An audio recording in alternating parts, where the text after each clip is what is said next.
Welcome to Dialogues for Change. Life is not a void to be filled.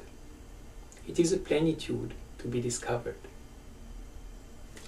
Today, I would like to share with you some beautiful thoughts by Wesselow, taken from this special issue of Interculture on a life through art. I would especially like to share his thoughts on my paradise is here and now. Once upon a time, someone must have mentioned paradise to me. For a while I thought and dreamt about it. Then my imagination settled and I wrote a long, seemingly never-ending story about it. It was in my second school year. I read it and showed it to nobody. The writing is long since lost, I am sure, and not only to me. Every so often the story comes back to my mind. Each time different pictures and events appear, never the whole. For certain I remember that my childhood paradise had a high wall around it. There was no way of looking over it. Thus it did not surprise me when I learned that paradise in the old Persian means a wall-enclosed area, a walled garden. Soon I must have stopped wondering what might be outside my paradise. What was going on inside was far too fascinating. What I do clearly remember from my paradise is that all was good, great, colorful, and therefore beautiful. Of course, in those early years, when one had a small body and boundless fantasy, one had to look up to everything and be overwhelmed by everything.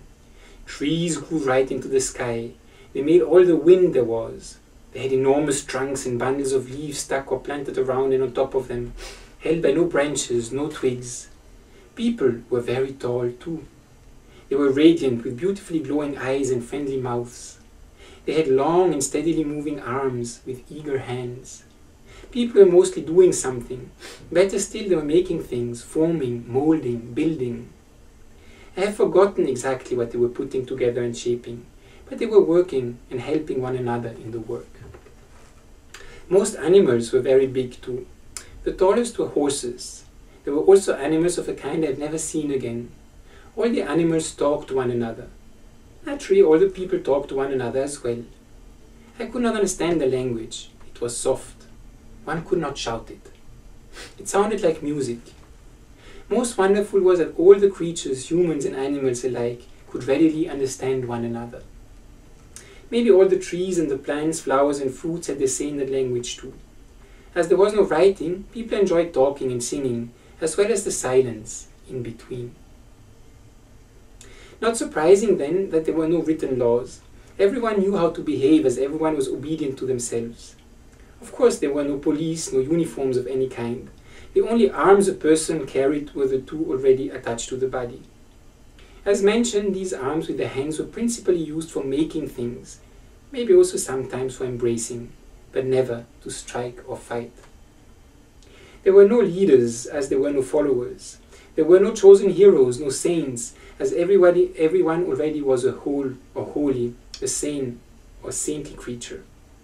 Come to think of it, making things, carving, building, engineering were the sacred activities of my paradisiacal world. These were their prayers. Indeed, they were the inspiration, their religion. There were no machines, but plenty of tools with which to work. No one was ever seen running, let alone jogging. There were no clocks, as there was no time to tell.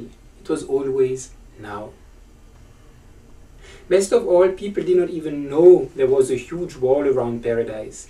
So all they were concerned with, if at all, or had to deal with, if they did, was the now. Not the before or after, the here, not the there or thereafter. Of my childhood paradise, I thought again when I first learned of what is called the global village. I found that the global village has nothing that my paradise has not. The global village has more walls than territory. It seems that all its people and groups of people have walls around them. When people are truly alike, they are obsessed with the idea that each of them, individually and as a group, is totally different from every other. Good, they are told to believe, are only those within the particular group.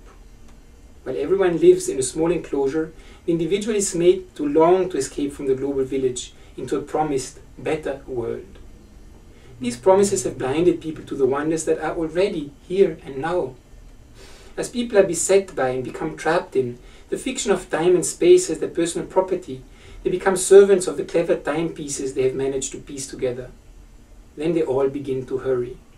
The faster they run, the less time they seem to have. They become anxious, harried, distraught. Outbreaks of violence are on the increase. In the global village there are many languages. Most people are shouting. Few can properly hear, let alone listen. There are even talking machines, but no silence to be heard anywhere. While there are many tools, there are only a few hands left to build, move or mold. Fingers are still there. They are used to push buttons. As people are told more and more about smaller and smaller issues, they quickly become ignorant of the whole. As they are encouraged to help themselves, they stop helping one another. As they strive to become wealthy, they become poor by possessing what they will never need. As soon as they begin speaking of love, they begin to hate. And when they begin speaking of peace, they begin to fight. Everyone knows what the other is doing, even thinking, all the time. These are among the curses of what is called the global village. After a long life, I find that my childhood dream of paradise has projected itself at least partly onto the reality of my life. For me, life is something to be fulfilled and fulfilling, right here and now. I have never been swayed by threats of a hidden hell, nor promises of a lofty heaven. I continue to be deeply involved in daily assignments to serve others, or given me by myself. I hope I have engaged in meaningful play rather than senseless work. My world, small as it may be, has no surrounding wall, no horror zone. I have found that the very act of making leads into dimensions beyond time, space. This opens the mind to spirituality, which is widely sought and propagated, unachievable, though to minds clouded by purpose. I am lucky to have been born into a home and an environment which allowed me to take play seriously. As a child, I had much opportunity to play, tons of sand, mounds of pebbles, stones, big rocks, both outdoors and indoors, with which one could play or try to assemble weird structures. I learned to take great joy from using my hands. There were also the fascinations of light as it beamed through tall Gothic stained glass windows, meandering in an ever-changing pattern on the old floor stones. There were pieces of bright glass to be gathered from the ground, fallen perhaps from some mosaic. Unforgettable the echo of one's steps and one's voice, rebounding and resounding from Gothic vaults in the great halls. One starts to whistle, attempting to evoke melodies which mother had played the evening before on her concert piano. Until a certain hour I was allowed to listen while lying under the giant instrument, stretched on the fur of a polar bear, listening while touching again and again the smooth aquamarine glass coasters on which the three legs of a piano rested. From the child's play with natural forms and materials, I learned that certain things can be done or made while others cannot. If one has the dream and the will, many more things can be achieved than one might suppose. The way to reach this in the end is often simpler than one first thought. On the other hand, some of the simplest things are hardest to accomplish, or cannot be accomplished at all. Such dreams, aims and processes fill one's whole life. This precisely is what can make paradise here and now. Eventually there are no problems, there are only challenges. One challenge leads to another.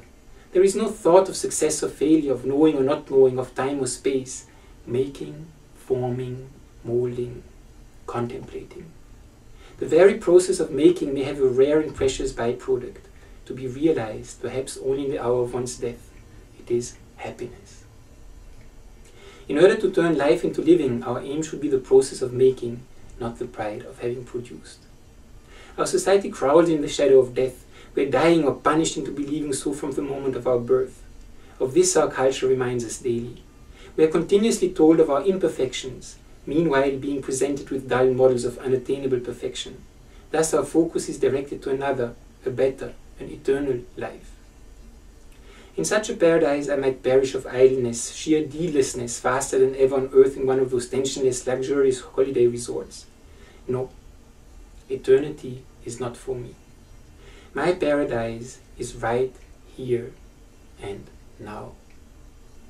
Painfully, joyfully, like you, I want only to carry on making things. These inspirations move me very much. I love art. I'm not really an artist, but I'm very sensitive to art, especially beautiful art that reveals all the beauty of life. I hope these thoughts also inspired you on this Friday, 29th of